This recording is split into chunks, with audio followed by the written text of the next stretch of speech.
கந்தன், கடம்பன், கார்த்திகேயன், குகன், சண்முகன், வேலவன் என்று பல தேவத்தை பற்றி இந்த மயிலமதிலே நான் சீர்திறப்போடு வாழ்ந்திருக்கிறேன்.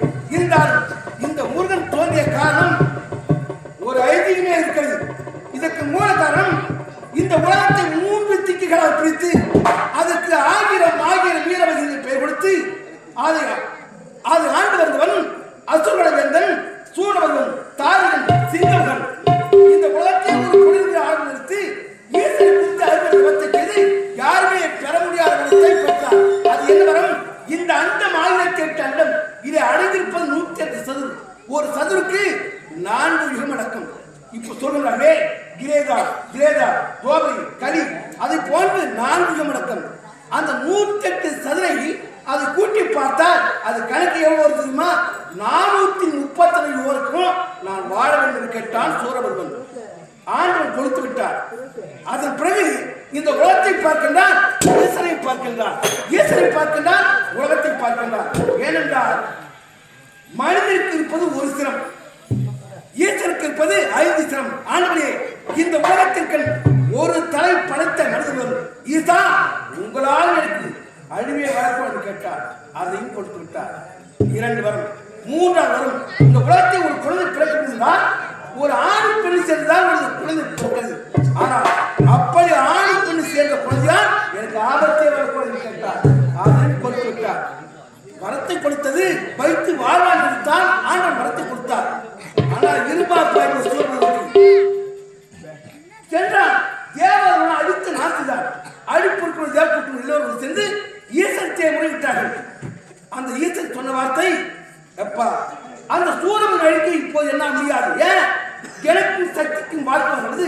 அது வாயிலாக மலை பார்வையாக பிறந்திருக்கின்றார்.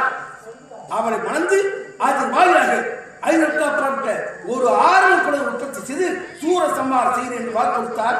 அதன் பிறகு சக்தியை உணர்ந்தார். நெற்றிக்கலை திறந்தார். 6 பொறிகள் கிளம்பின. அந்த 6 பொறிகளில் சரவண பொய்களை விட்டார்கள். அந்த சரவண பொய் நான் வளர்ந்த காலத்தால் சரவணன் என்று சிறப்பான. அதன் பிறகு கார்த்திகை பெண்களால் வளர்க்கப்பட்டு கார்த்திகையன் என்று சொல்வார்கள். சூரனை எல்லாம் வைத்துதான் நான் சுப்பிரமணியன் என்று சொல்வார்கள். குமரன் என்றால் நான் என்றோடு இளமையோடு இருக்கின்றா நான் குமரன் என்று சொல்வார்கள். முருகு என்ற அழகி, ஆனால் முருகாய் என்று பெயர் கொடுத்து இந்த மயிலம்பதியிலே தேவியானி தேவப்படி தீர்த்துதான் தேவேந்தன் தெய்வீக பரிசாக அந்த தேவியானைக்கு அவளை எனக்கு மனமுடித்து கொடுத்தார்கள். சிறிது காலம் இடம்பெற்று குறிஞ்சி மாநகரிலே வேடுவர் தலைவன் அந்த பள்ளி பிறந்தால் அவனை மனது இந்த மயிலம்பதியை தீர்த்தோடு முருகன் பெருவாக வரும் காட்சிகளுக்கு நான் காட்சி கொடுத்திருக்கிறேன். இருந்தாலும் மனைமகனை பார்க்க வேண்டும். பார்க்கலாம். நான் பேசியதை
Oh,